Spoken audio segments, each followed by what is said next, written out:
I think, boy, maybe we still can do that for one play. But I don't think so.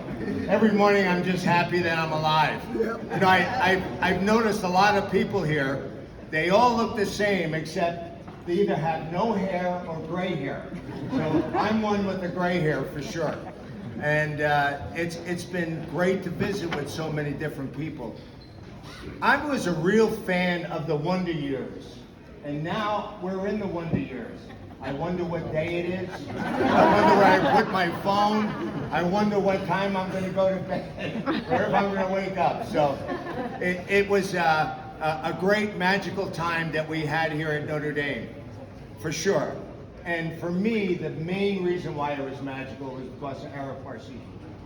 I mean, he was somebody that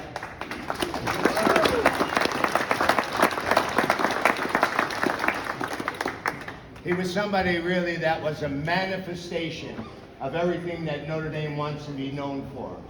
Class, integrity, character.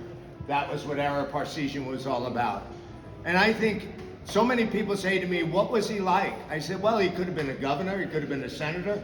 Heck, he could have been the president of the United States. That's how charismatic and focused he was about solving problems and getting things done.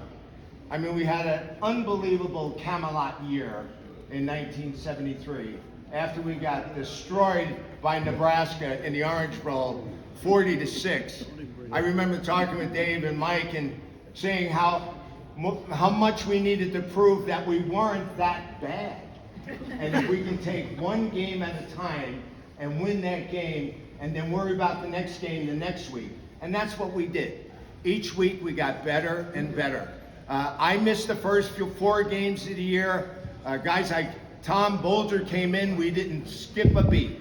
Dan Morin stepped in and did a tremendous job as well. So we had a team, a great team. I don't know if we had so many great players, we had a number of them, but the thing that was so great is that we were a team.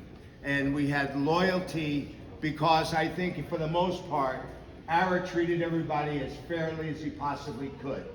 He was somebody that went through a lot of pain to make sure that he was making the right decision. He got input from all his assistants, but one thing he always did was he was the guy that was going to pull the trigger. You know, he worked us hard to build our pride. He was disciplined in all the things he wanted to get done. But the most important thing to me was the loyalty that we felt towards him. That was something that was so great.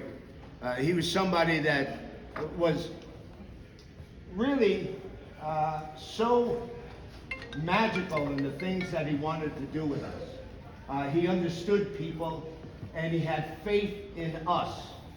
Faith that we were going to do the right thing.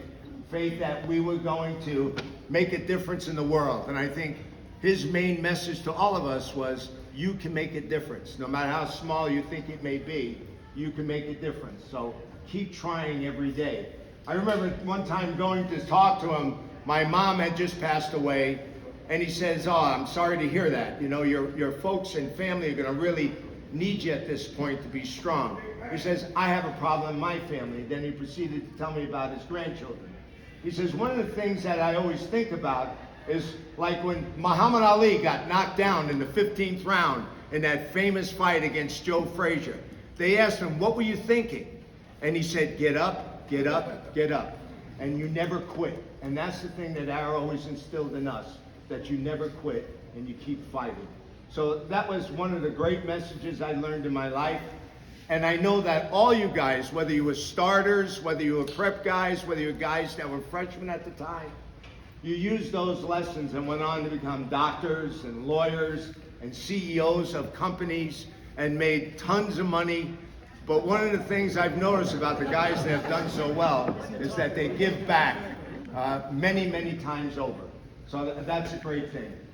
I just want to leave with one statement that I read not long ago, and it really gives me a lot of hope. As we're all getting older, we know nobody's going to get out of here alive. That's something I learned from Dave.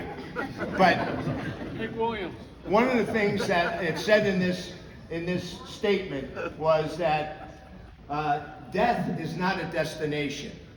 Death is just a doorway. So if we think about that, it gives us all hope for the future. about our next existence, about being with loved ones again. So hopefully that'll be the case. I'm banking on it, and I hope you guys are too as well. So with that, thank you. Great seeing you all, and let's go Irish.